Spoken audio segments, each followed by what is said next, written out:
Welcome to Daniel's Truth Bookcast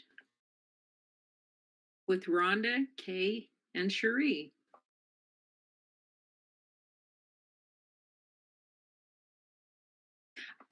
And this is Kay.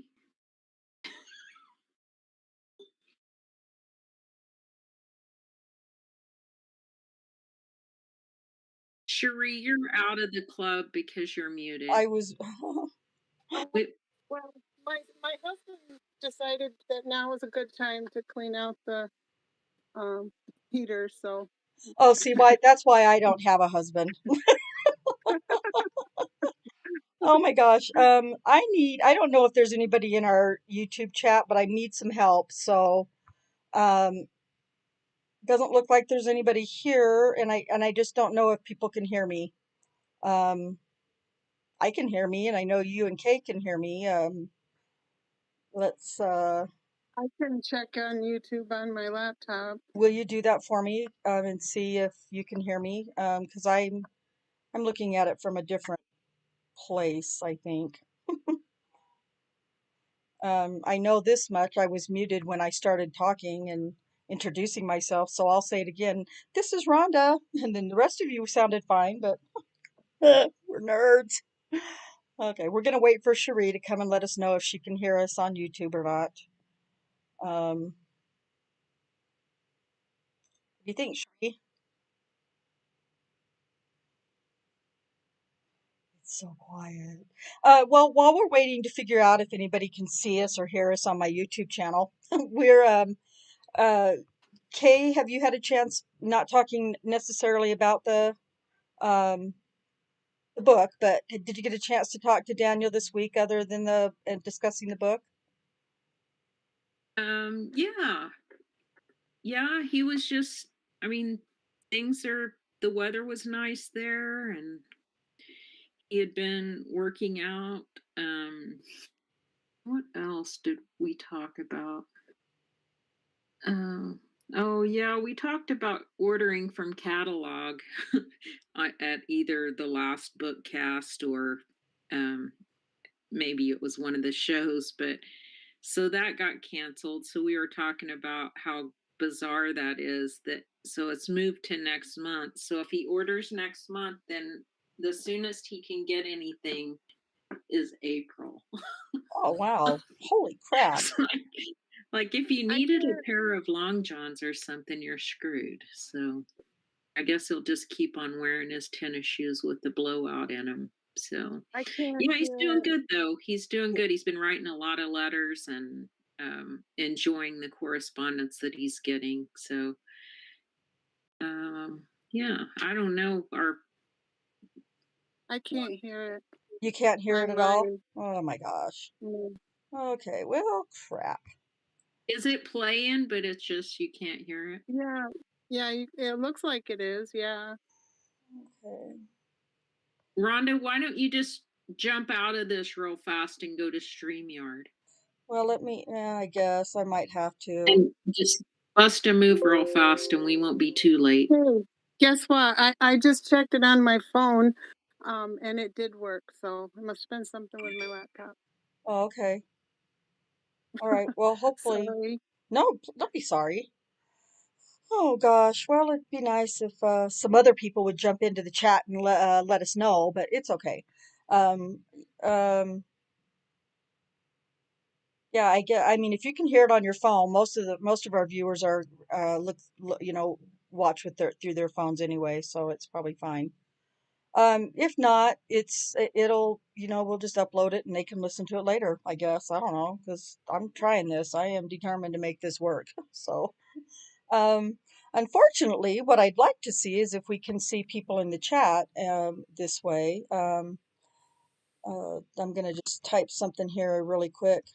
Where is everyone? Let's see what happens. I don't know how that works as far as how it puts it on. I mean, can you see that, Cherie? I guess we should have had a practice. There's really no way to practice this though without it going live for people to see. So, I didn't really have an Why don't we just bust into it so they don't Yeah, have to let's listen to just all well, technical because I just want to stuff? make sure that they can at least hear something. But if not, I mean, like you said, yeah. Oh, I thought Cherie said yes. Well, yeah, she said she could hear it on her phone. So quit being so bossy. I'm nervous. Okay. No, I'm teasing. All right. I mean, I Oh, no, can no, no. I I just want to make sure that if they can hear it on their phones, then I think I feel comfortable they can hear it. It's fine. It's good. Um, so anyway, so he doesn't get to, yeah, long johns. You don't need long johns that long in Oklahoma, do you? You do here, but not in Oklahoma, right? Oh, well, anyway. well, So it, let's just go ahead and get started. What did Daniel, let's start with so the first chapter in the book is called Frontier Justice. Um, and really, the author doesn't waste a whole lot of time about getting into, the meat and bones of this investigation that he does. So, what specifically would you like to start with, Kay, especially where Daniel's concerned with chapter one? well, I was just gonna kind of, if it's okay, talk about kind of what's going on in this chapter Yep, first and then insert some of his thoughts. He perfect. only had like 3 or 4 things to say. Okay, go ahead. So, chapter one, um, so Mark Fuhrman, he gets into Oklahoma City, and I guess he's made arrangements to meet up with Jack Dempsey Pointer.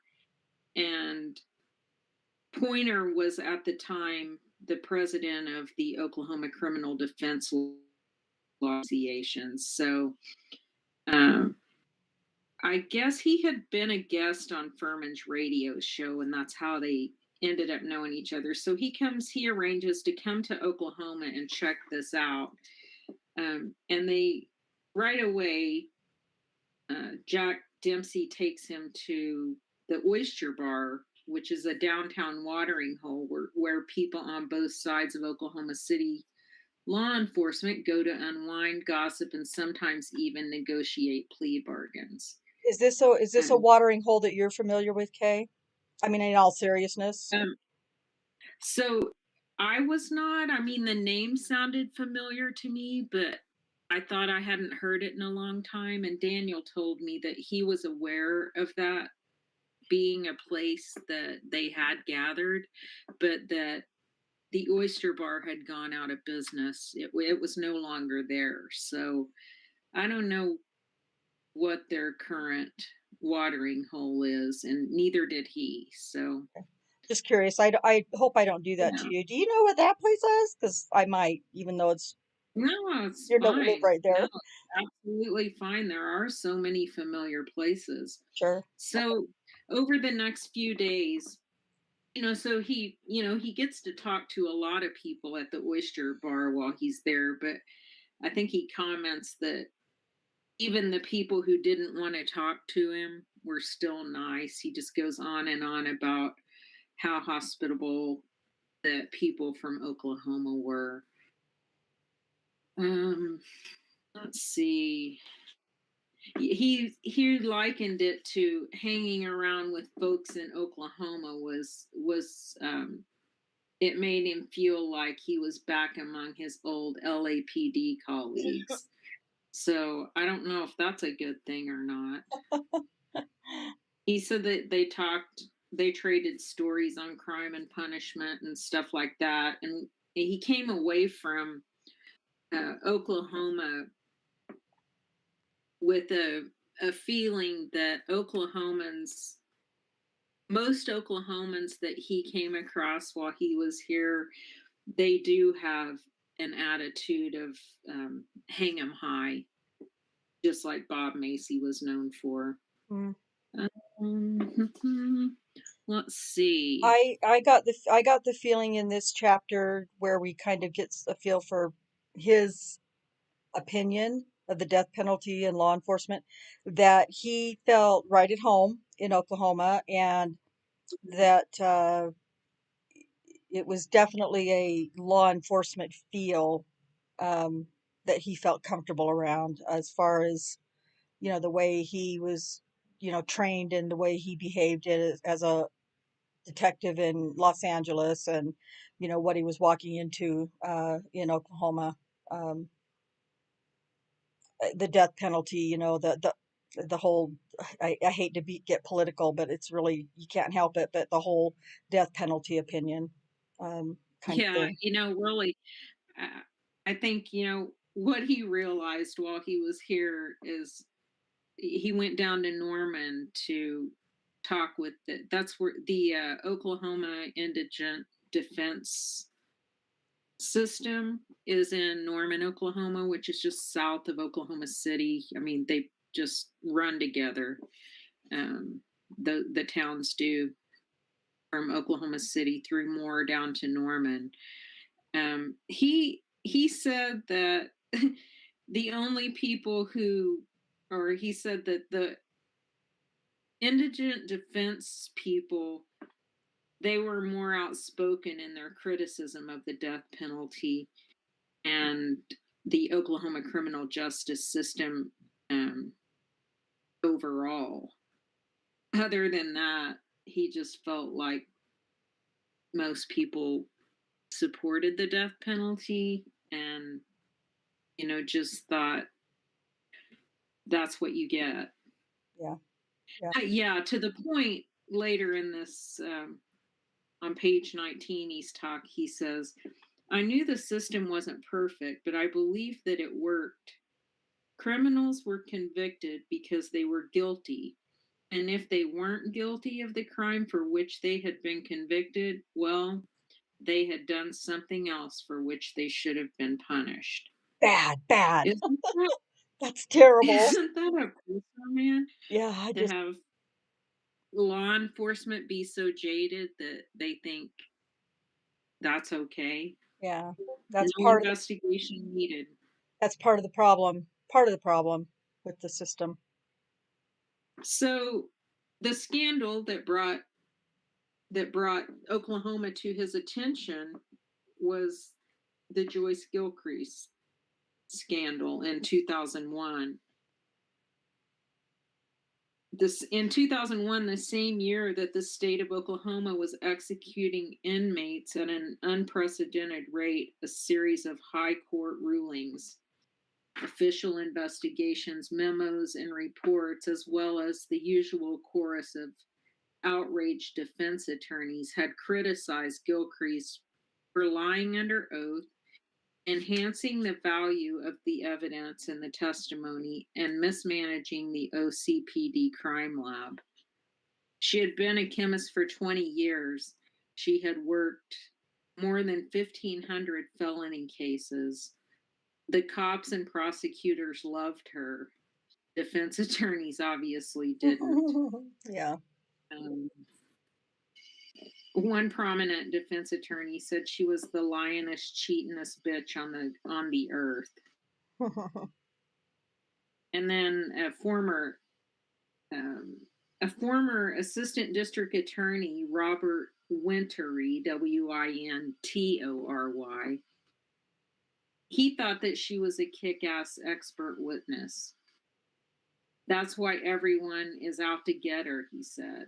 So I was looking that guy up on Facebook, Oh, and I can't remember what he had posted about some case, and someone was in his thread saying, you haven't told the story about how you lost your law license in Arizona and in Oklahoma for suppressing evidence.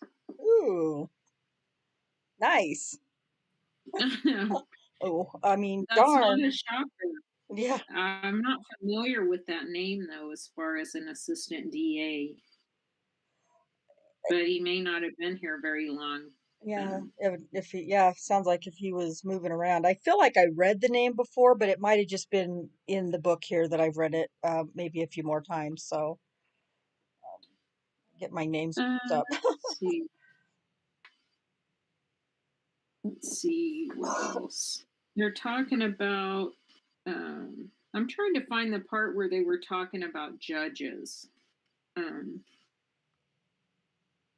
Here in chapter how are nine. judges?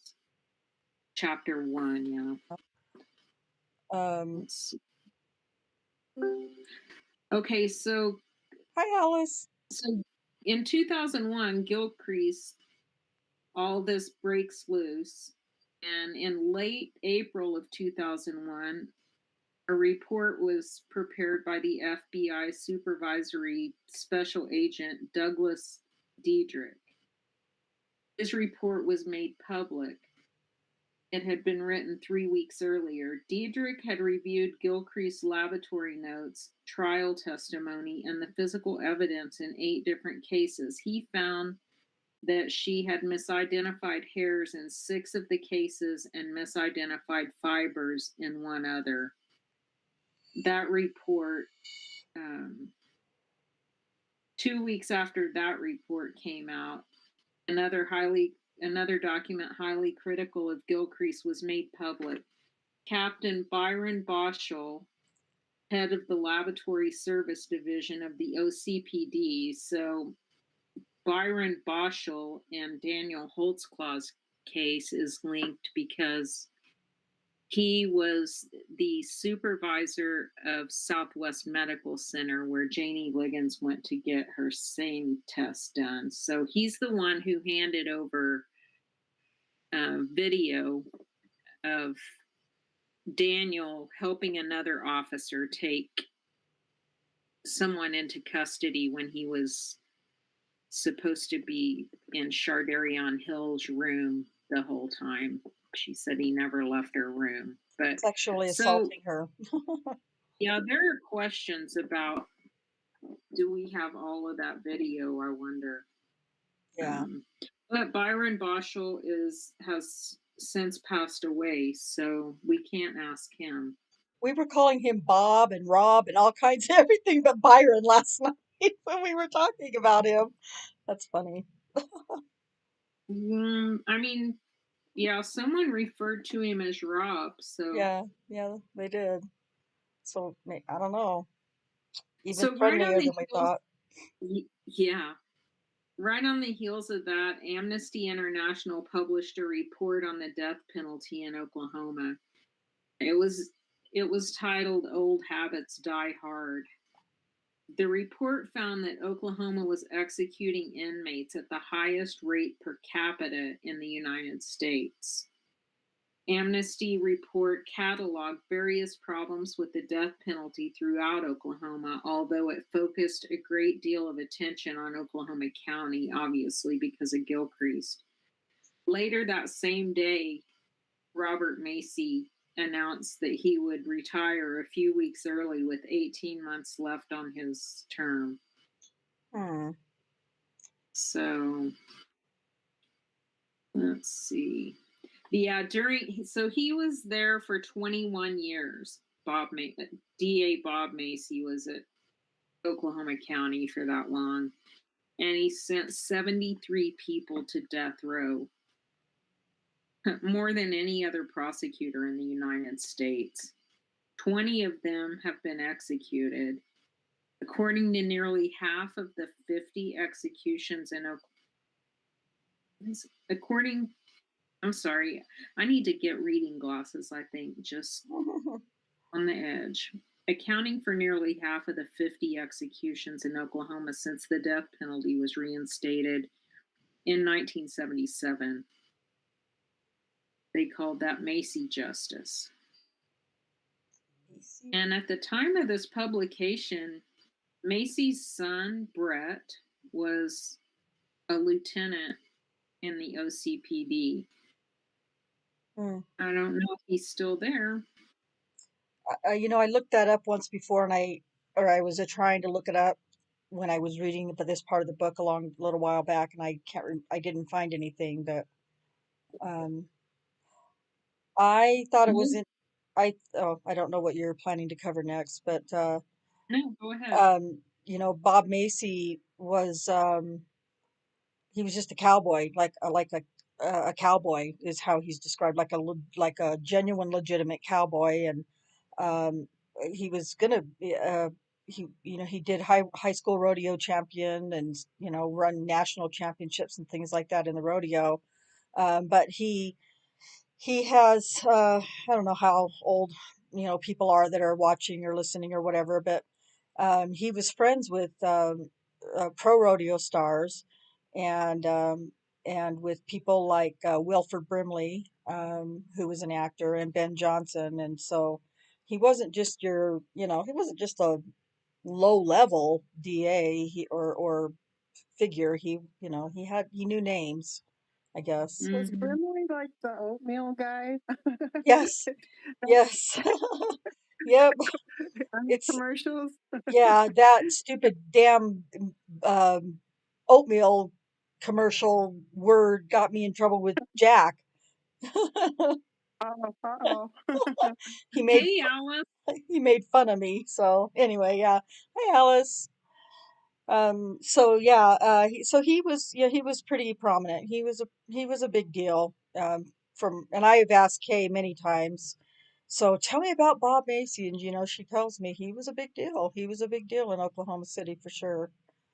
Well, So in this book says, and I knew this without reading this, but defense attorneys who fought Macy in court refused to criticize him, even off the record. Well, it says unless it's off the record.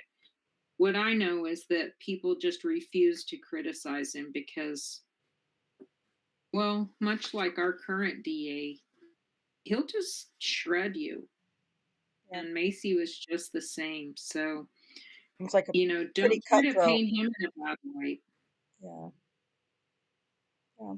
Okay. Sorry, I cut you off. That's okay. We just take Okay. turns. Mhm. You, What's that you shirt? were saying, Kay was saying she wanted to know where it talks about judges and of course, well, I have a Kindle, but when I looked for it, it said like page 18 and then 29 and 30. So I don't know if you still want to know that, but Well, maybe it was in the. Oh, okay. All right. I think it must be different. That's okay. oh, okay. 29 and 30.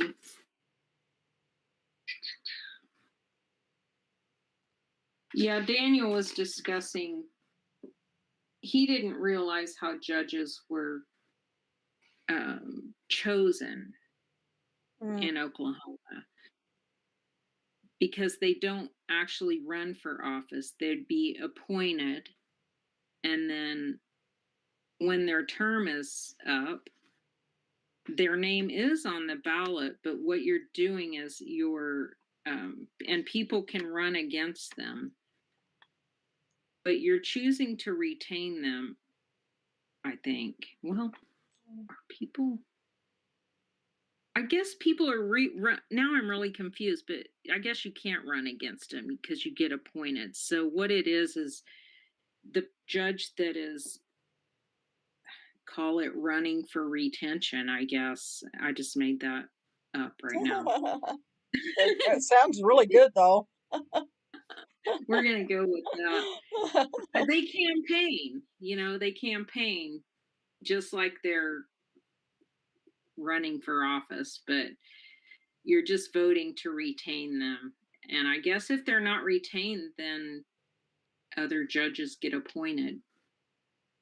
Is Uh, that how that so they works? kind of would have to. It's kind of like still campaigning. You'd have to campaign because if you're not keeping your public and your community happy as a judge, then you don't. You're probably not going to be selected to be retained, for another term. And so, I would imagine that they would still have to do some sort of campaigning, albeit, behind courtroom doors in a sense. So I don't know. Well, I mean, they're putting campaign signs out and Oh, stuff like that. So, that's weird. Okay.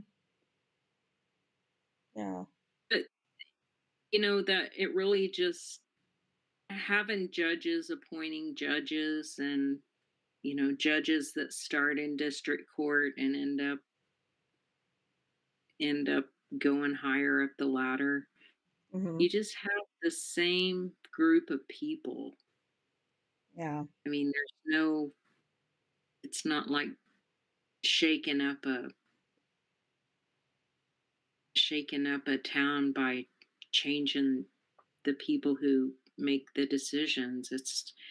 mean, you still just have the same There's group of judges. no chance for a cleanup, really. I just wonder, how do you how do you weed out the dirty judges? Because judges often just they're in on the bench for 20, 30 years. Uh, Yeah, it Yeah, seems like it defeats the purpose to if they retain their position, if they're appointed, they retain their position based on their popularity. They might as well be elected, So, And it kind of it's kind of um well, sorry, I spaced out what I was saying because I was trying to read Daniel's notes. All right, that was very good.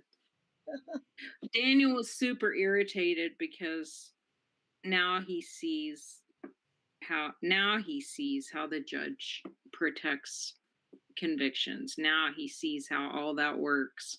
yeah, Now he sees, even being in law enforcement, he felt like he didn't realize um, he didn't realize about wrongful conviction. He didn't really think it was a problem, much like he said he really related to Mark Fuhrman in here, all the way down to believing in the death penalty, but almost all of his views have flipped around. yeah. Um, I still find it incredible that he still wants to be a police officer. He wants his career back. Yeah, it's I well, that shows, or to me that just means that it's a true love, something he's very, very passionate about, and he's not going to I let was this little just bitty thing get in his way, you know what I mean? I was just yeah. going to say that, Rhonda. Aye, that just goes to show you the type of man that Daniel actually is, to be able to have the thoughts of, even though this has been done to him and been done to him by people of law, that he still wants to be a police officer when he gets out. Yeah, Yeah. I mean, here in the UK, before you can be a judge, you've got to have a minimum of 5 to 7 years post conviction experience, depending on which role you apply for. oh, And you've got to be below the age of 70, because 70 is the statutory retirement age oh, wow. for judges here. You have to be a your intellect, and oh, there we go. Can I say that? Intellectual ability, the ability to be fair and even-handed, an air of authority, and good communication skills. Um, so I mean, it takes years, and they put you into like specific roles, like you'll be a judge's clerk or something like that, to gain experience and everything like that. So you've got to go through, like you've basically got to jump through hoops in a sense Right. to Well, become a judge. I don't see anything wrong with that personally. No, Hey, no. Alice, can I get you to do me a favor? Can you go out and then come back in? You sound really staticky, or at least to me anyway. Pop out and then just pop right All back in. right. Sorry. I don't know if that sounded like that to anybody else. Okay. Yeah, but personally, I think that would be fine, to have to jump through hoops, because I don't think there's enough hoop jumping going on in a lot of areas of our country where that's concerned. So, Some of them need to jump through some ethical hoops. yes. No kidding. Well, that's exactly it. Yeah, it's ethical hoops. I mean, they've got to put in an application form. Then they've got to do written tests for some roles, like it could be analysing case studies, identifying issues like misconduct and things like that, and applying the law in some cases, maybe hypothetically statute. So, I mean, the way they've got to go through the process, that should happen everywhere. It shouldn't be that you become a sheriff and then a DA and then, you know what I mean, and go that route, and then you become a judge, and then that's you a judge till whenever you retire. Right. Yeah. Yeah. And let me straighten this judge thing out. I'm incorrect. District judges are elected in Oklahoma County. And at the time of this book, he says, and Macy's endorsements were crucial. Any judge who ran afoul of Macy risked having him actively campaign against them. Judges on the Oklahoma Court of Criminal Appeals, however, are appointed, but they run on a retention ballot. Okay. Well, see, here as well. They have to do like a role play sort of thing, and there's actually judges on the panel or a judge on the panel, and they get assessed on how they handle that situation. You know what I mean? Which I think is a brilliant idea. They don't just get elected by somebody or anything. Like, they've got to go through a process, and that process is actually like a fake case in a sense, and there's actually judges on the panel, but I don't think they know who the judges are in a sense, which I think is a good way of doing it. Uh-huh. Right. Well, yeah. I mean, the more, what's the word? Anonymity. I don't even know if that's the right word, but that the judges and, the jurors, of course, can have in a case, especially big cases like these, like Daniels and the Avery and Dassey, and, a lot of the cases all of these cases that we're going to go through in this book, it's, uh, it just seems like if there had been less of a popularity contest going on, um, you know, there might have been, or less of a, Bob Macy trying to kill people, like having a thirst for it. There might have been some real legitimate, fair trials going on, but you don't see that. Especially, like I said, the farther we get into this book, um, the more you guys will find that out. So, okay, all right, Kay, what do you got next?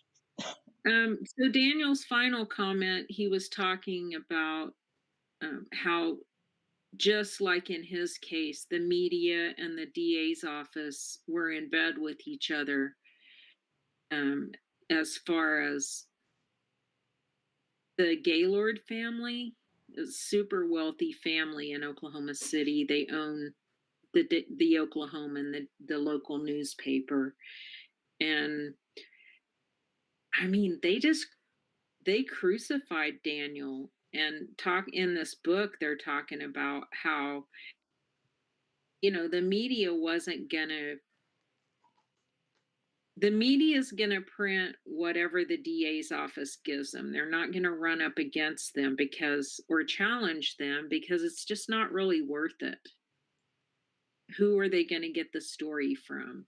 But what they're being fed is, back then and still today, is the DA's narrative, just like in the Stephen Avery case, Brendan Dassey cases, excuse me. It's just the same way as Ken Kratz coming out and doing that press conference with, was out there with him for Uh, the, I can't, Poggle. Sure, Poggle. yeah, there we go. It's the same thing, and that's something that I think only laws are going to change. Right. I don't think it should be legal for the district attorney's office to make a comment other than maybe who's been arrested Right. and what the charges are. But testifying through the media, like they did in Daniel's case, that has to go away. Definitely. I mean, that was kind of the last thing we talked about, and I hated it because, he was obviously so pissed off when he got finished talking about that, and then that was the like then the call ended, and it was like, shoot, should have planned that better. Yeah, make a countdown so we don't end on a bad note like that. Yeah, Right. yeah.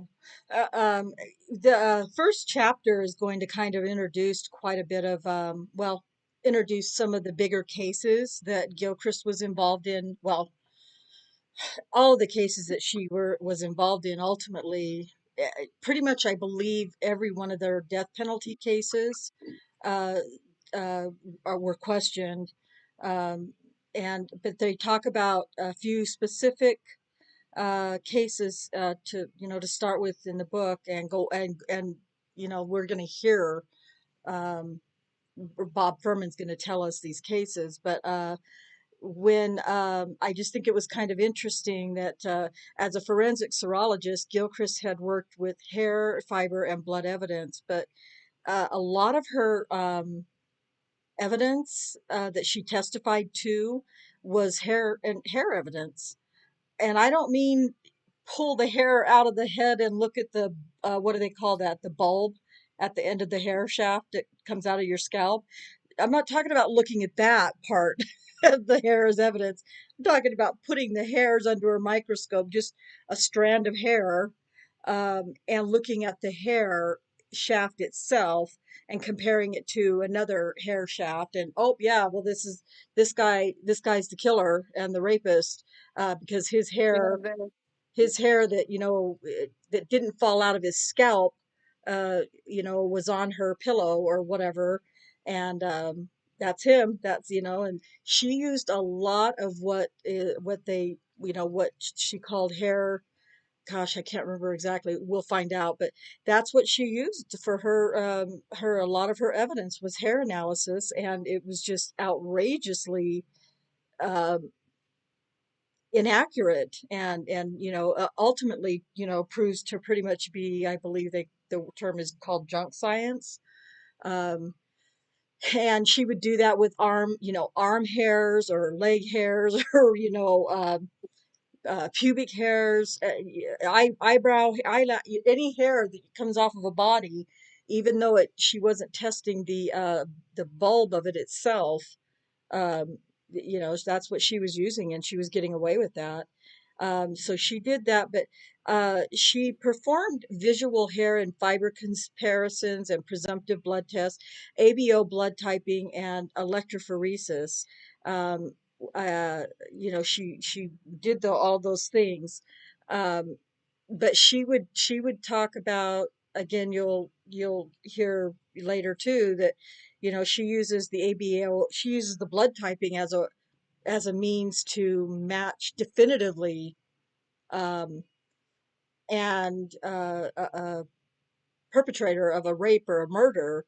And at the time, now granted, DNA was not a thing yet, quite yet, but for her, it was also not a thing, as far as I know, to say definitively that this blood type matches this blood type. So, yep, he's the one who killed her and raped her because his blood type matches hers, or however she would do it. And that's the kind of thing she did and got away with, and for way too many years. So, but at some point, um, DNA tests by performed by the OIDS and Barry Scheck's Innocence Project proved that Gilchrist and other Oklahoma police chemists had, I hate this word in these got with these guys, but had mistakenly matched evidentiary hairs to defendants in several murder and rape cases that led to wrongful convictions, including those of 3 death row inmates. And I hate that when they say mistakenly, because I don't think you try how many cases, you don't send 73 men to death row on mistakes, because you made some mistakes with hair, whatever. You don't know what you're doing, uh, possibly and probably, and or you are trying to satisfy somebody. Um, if it's not your own ego and your own, narcissism, then so you're trying to keep somebody else happy. It's not just mistakes, in my opinion. So one of the first death row inmates that Rob Fuhrman is going to talk about will be Robert Lee Mark, Miller. Mark Fuhrman. Mark, Mark Yeah, Fuhrman. Mark Fuhrman, Mark German, Ron German. I don't know, so anything but Rob Fuhrman. Mark Fuhrman. I can't say anybody's names. Yes, Mark Fuhrman. God, I'm struggling with names. Um, but it later, we're going to read about a case about Robert Lee Miller. Pretty sad case, but the couple of the others are Ronald Keith Williamson, and Dennis Fritz, and they were convicted for a 1982 rape and murder, mostly based on this microscopic hair comparisons. That's what I was trying to say. Microscopic hair comparisons that Joyce Gilchrist did, and so when you're talking about the power of Bob Macy, the power and the control, or I don't know, of him, and then the narcissistic, you know, I am the DNA, or I am the forensic analyst God, Joyce Gilchrist. It's a pretty hard thing to. I mean, I understand that they both were very convincing, when testifying and offering their cross, or direct examinations, and putting forth that prosecution. And uh, when you've got people like them in front of a jury who are already what's like they're already in favor of the death penalty, or they're not trying to fight the death penalty. Those prosecution and analyst testimonies become really, really big and important in your case. So but there's a really kind of the crazy thing about the whole. Williamson and Fritz spent 12 years on death row before DNA tests in April of 1999 proved that neither one of them was the donor of the semen that was found in the victim, or the hairs that had been matched to theirs.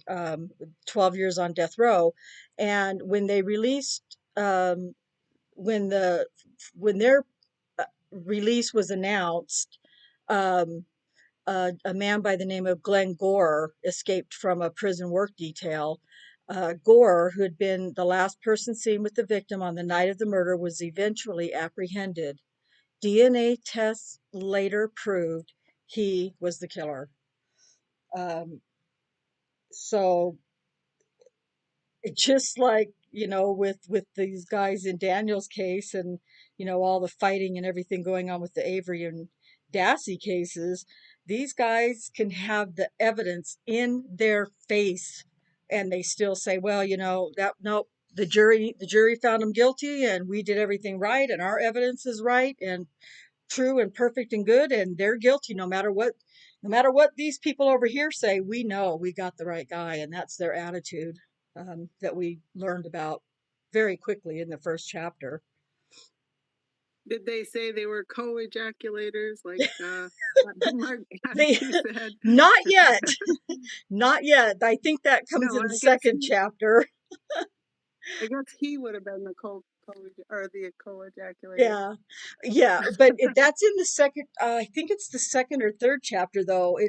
They don't actually use the term co-ejaculator, but in Mark Fuhrman doesn't, but I think they say co-suspect or something like that is how Macy refers to him. But same thing, same damn thing, right?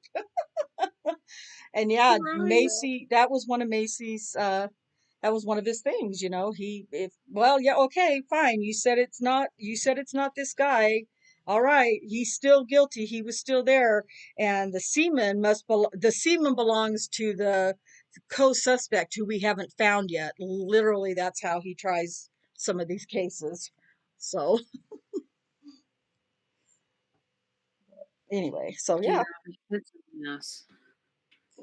Yeah. Susan said it reminds, or Gilchrist reminds her of Dr. West, Zoe's favorite. Mm-hmm. Mm-hmm. Yes, very much so. I mean, obviously I never. Remind me, Dr. West.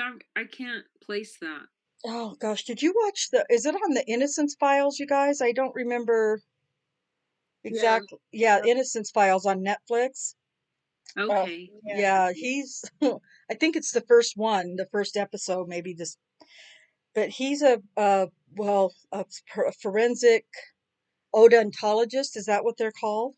Bite mark evidence guy. Oh, okay. I know exactly what you're talking about now. Yeah, he is oh wow, talk about narcissistic assholes. He's really bad. Yeah, So, and I yeah. thought the first thing that jumped into my head when I read heard about Bob Macy turning up with the media and everything like that, that was Kratz. Another Kratz just jumped right into my head. Yeah. Oh yeah. Yeah, he's just not quite as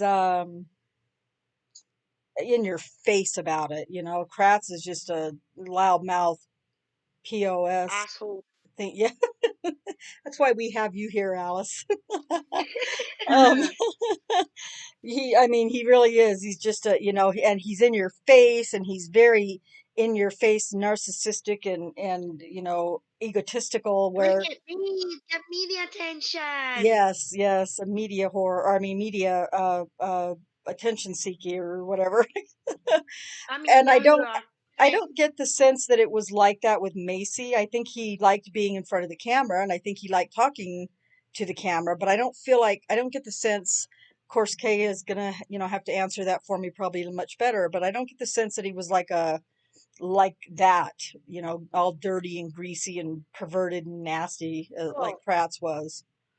no, not at all. I just mean that any time that there was media Oh at a yeah, scene or anything like that, he made a point of going on camera, even if it was just to big yourself up by saying, "We will get the death penalty."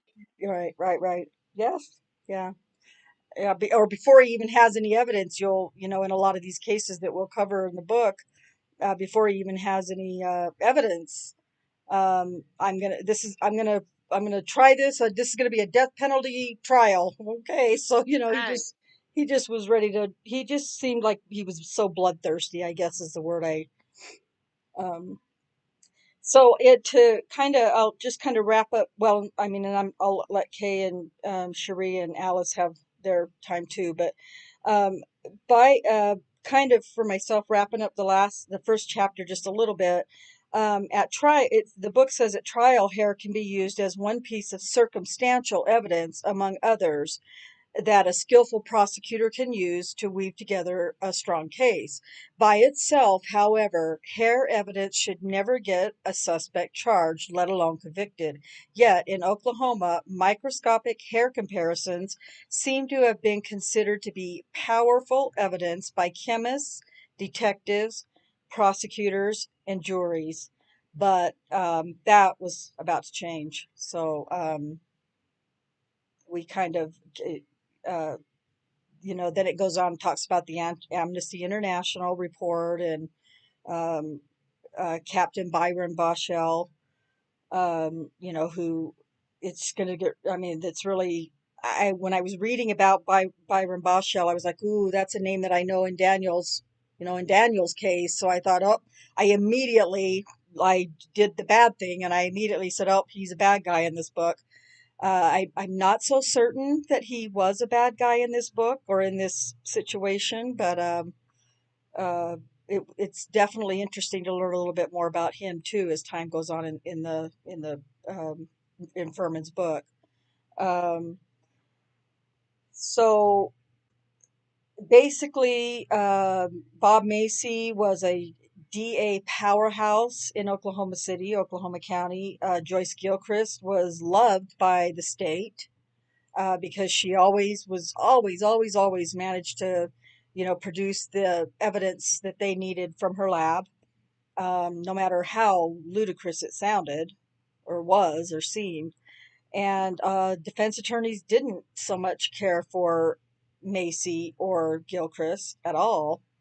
Um, and actually, there's a lot of uh,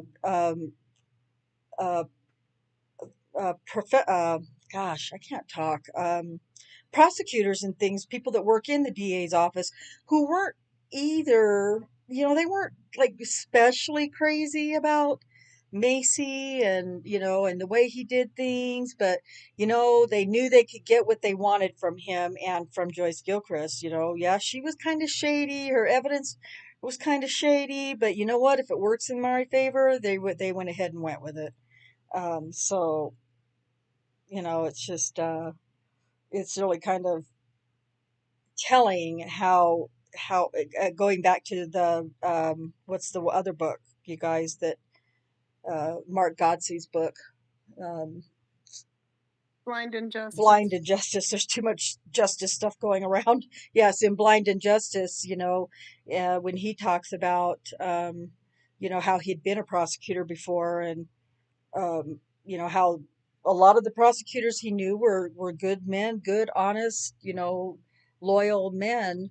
But he could recognize over time, he could see that, the kind of chipping away at their souls because of what, well, just give this. Well, it's a murder case or it's a rape case, so you got to kind of bend here a little, and the line between ethical, moral, and win the case at all costs got very, very thin. And you see that, you hear the same thing about some of these attorneys in this as well. So um I think it's really interesting. He says, there's an attorney, Jim Rowan, who said that Macy sees everything in black and white, right or wrong. If you're on his side, you can do no wrong. If you're against him, there's nothing good about you. And Kay was kind of talking about that. And then he goes on to say that Macy was vicious and spiteful in his words. Um, Very vicious and spiteful, and he ruined a lot of people who got in his way.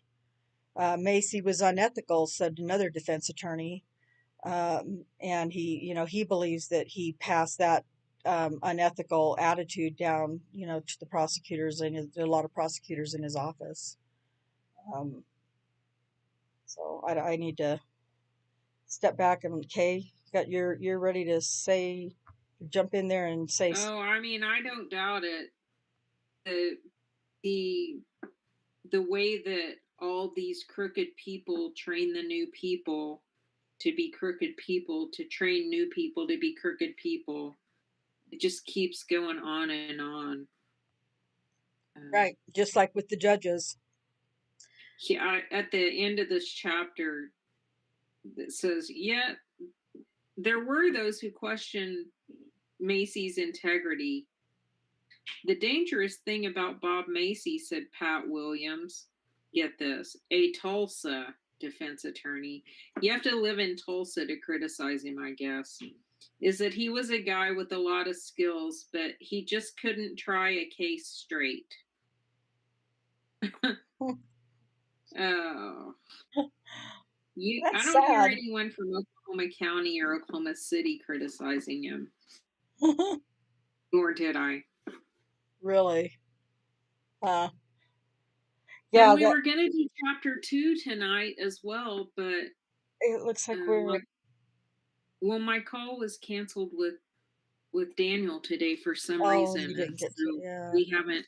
Yeah, that's what we were going to talk about today. Well, that's okay. We can do chapter 2. I mean, it's kind of hard to do more than one at a time anyway, honestly. Um, I and I, just think it gets too long. yeah, I don't want to. Already struggle trying to keep the regular shows under an hour, so it's already hard enough to do that, and I don't want to, bore everybody. But um, I'm really anxious to get into the coming chapters where we can start telling you guys some of the stories about some of the cases, because when we can, in future chapters when we start going into the cases, because we're going to have several chapters where that's all it is a case. Um, it's really shocking and oh, maddening. I don't know what other we haven't really been able to come up with words in a lot of cases to describe the anger that this kind of can bring on. So, um, what did you have any last thoughts about the first chapter, Alice, or opinions, or what did you? I mean, It was just the differences with the opinions between the prosecutions and the defence lawyers when it came to Gilchrist and how they felt about her. Some of them say she was a kick-ass expert witness.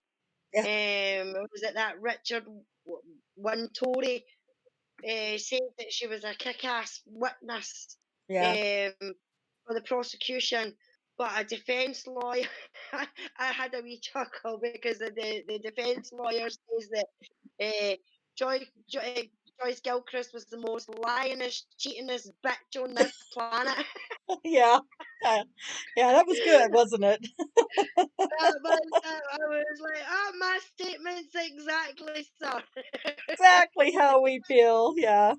It's just so weird how you can, it's one side or it's another side. And I like to think I'm open-minded, and I want to focus on both sides before I make up my mind about something. But when it comes to the prosecution and the defense, there's a line, like it's a line in the sand, and so it's funny that the prosecution, the state side loved her. They just thought she was amazing, the best witness, and had all this great fabulous evidence, and then you got the defense side going, she's a piece of shit.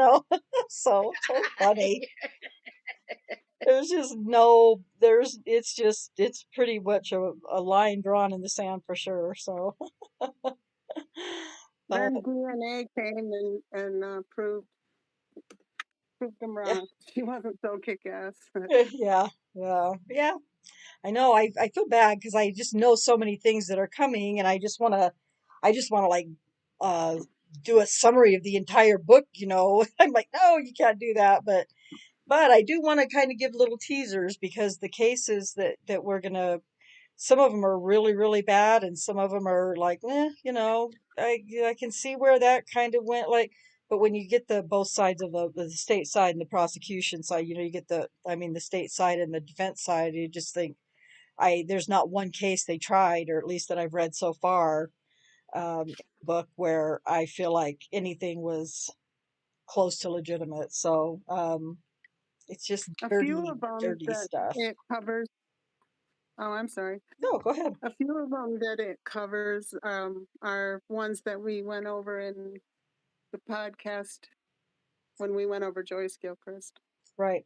Yes. Yeah. But it just gives them in more detail. If you want to get a little bit of an idea of what's to come in the book, you could go back and listen to that one. I think it was the one, right. It was the Sunday right before Halloween, I think. And it was Oh yeah, because I did I believe it was the end of October, and we did the presentation on Joyce Gilchrist, and I think we talked a lot. I think we talked a little bit about some of the cases that, and we hadn't even started reading the book yet, I don't believe. And so when we started reading the book, and then we would go back to that podcast and go, wow, it was just, it yeah. was kind of interesting. And so if you go back and watch that one again, you'll get an idea of what, some of the things that we're going to be talking about in coming one shows. So, but the next chapter is,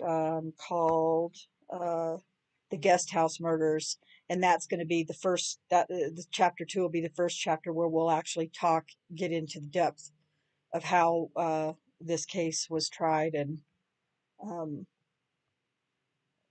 wrongfully convicted, maybe not. You never know. I mean, not that's the other thing too. Not everybody was innocent of the crimes for which they were convicted, but the way that their cases were presented were not fair, and you know, no presumption of innocence, or the way that they collected evidence by using the hair, or the only the blood typing, or different things like that, or And no, did they know use somebody's brother or no to what's get that? them into somebody's house because they couldn't get a warrant? Um, I which one did how far are you? I think I'm on chapter 4 or 5 now. Oh boy, I I better get think. busy. Okay, yeah. I can't. I don't remember enough details, but I'm sure you're right. Yeah, because when I read that, I was like, "Are you kidding Yeah, me? Really? They stooped that low and they used their brother. It was a brother or a friend or something like that. yeah, And they didn't want to take the time to get the warrant, so they got them to go into the house so right. that they could get permission to go into the house." Yeah, yeah. I know which one you're talking about. Yeah, I remember now. Yeah, but I'm not going to give anything away. I'll just.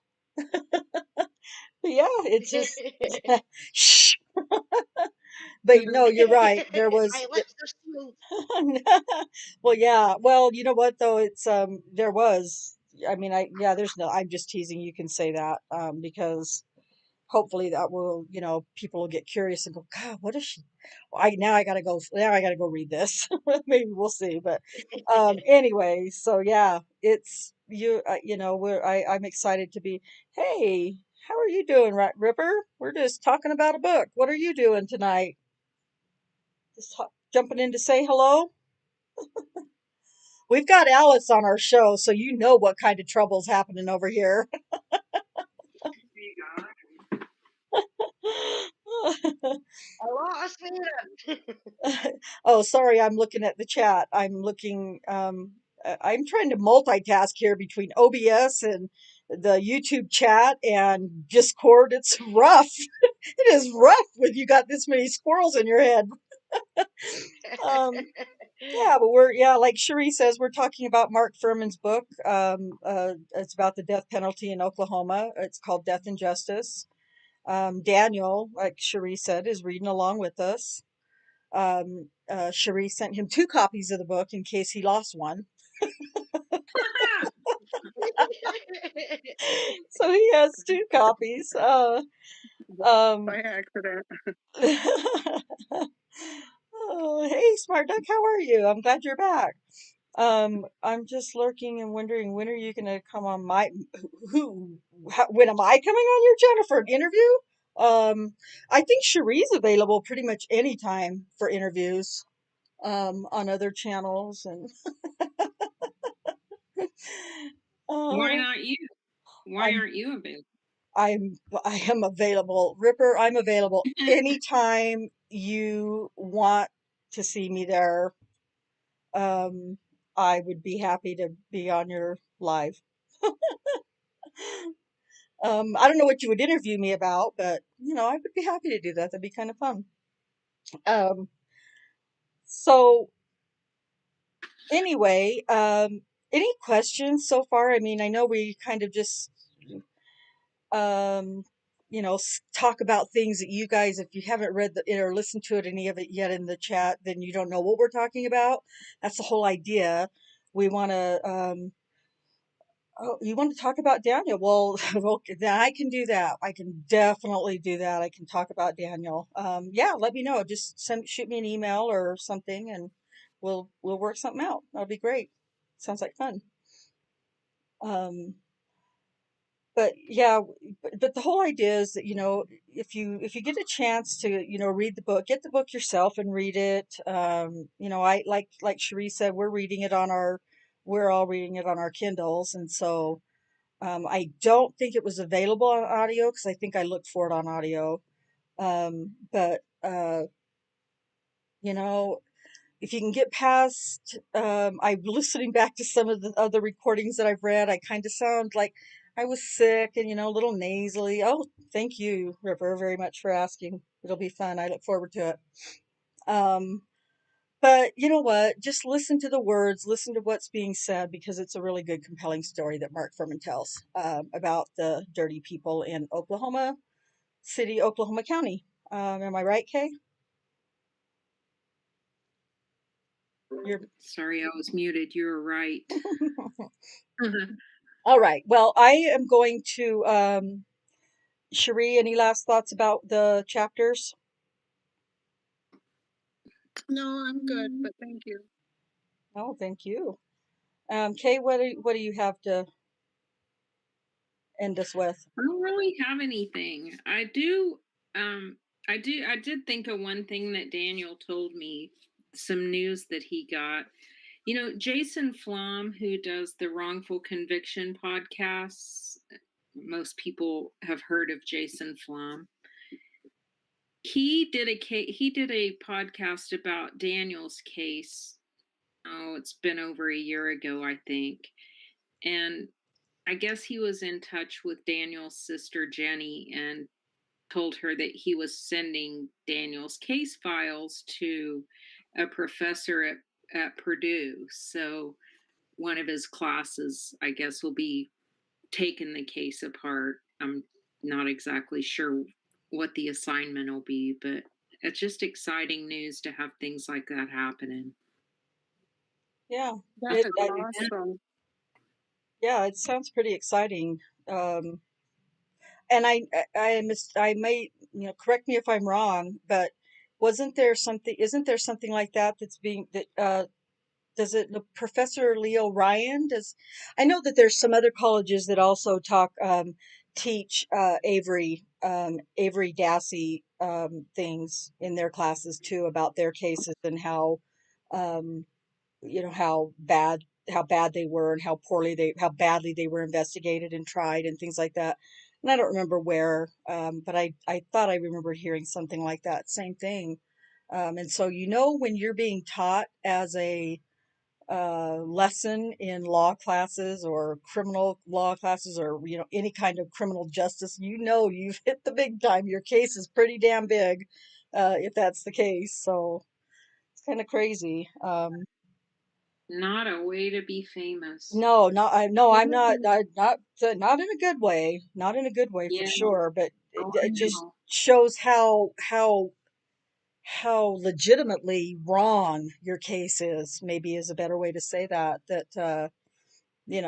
law professors are having to use your case to teach their classes or whatever it might be. So, yeah, it's, wouldn't it be, wouldn't it be awesome to listen to that class or yes. Yeah, I think see what he has to say about it?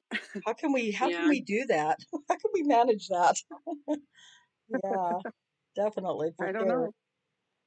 know. Um, I don't know. I just think yes, I would rather not be having that conversation, but that definitely should be Yeah, some sort of proof that there's something wrong with Daniel's case. If if law professors are trying to, feeling like it's big enough to teach to their students. So, um, sad as it is, hopefully, maybe it'll bring it some more. How many internships might some of those law students need to do that might, decide to start digging? Who knows? I mean, all kinds of, that's what I mean. I think that's what Daniel was excited about for sure, so yeah, or hopeful Get, about. So, getting the word out. yeah, yeah. definitely. Absolutely. Well, we know Kathleen Zellner, I'm sure most attorneys do, but we know that Kathleen Zellner's had, lots of students or what, maybe not lots, but I know that she's talked about, I have students doing this and, law students doing this or whatever. And so, hey, you know what? If that's the way it's got to be, then we'll take it. Um, we'll get the good out of it somehow for sure. So, well, listen, guys, I thank you guys for coming and joining and listening to our Daniel's thoughts about this first chapter. Um, and it's fun to talk with Kay because she lives so close. And I know somebody else in our chat who lives in Oklahoma. Maybe I can start, dropping some of those names like that oyster bar or whatever. Maybe What was that? What was the name of that bar? Kay, was it Oyster Bar? Yeah, where Yeah, Mark the oyster bar. the Yeah, Oyster it'd be Bar. cool to know where they hang out now. Yeah, I'd like to know where they hang out now since that's gone. But it's fun to kind of, hey, Kay, do you know where that is, or do you know where this? She's told me. Well, I don't live in Oklahoma City. I'm like, oh yes, that's right. So, Mhm. although I'll tell you guys this much: with all of the digging that we do and sleuthing and the armchair, whatever kind of the research that we do, I told like sometimes I know like cross streets now in Daniel's patrol area. I'm starting to know those cross streets, and no, that one's 2 blocks this way, or this is, or no, the Family Dollar was over. Never even been to that part of Oklahoma before, but we've just been researching so many, some of the locations and things like that of these accusers that I feel like I know some of those streets now. So if I go to Oklahoma City, I can, travel in some areas of downtown without a And tour you'll get guide. lost. I won't get lost.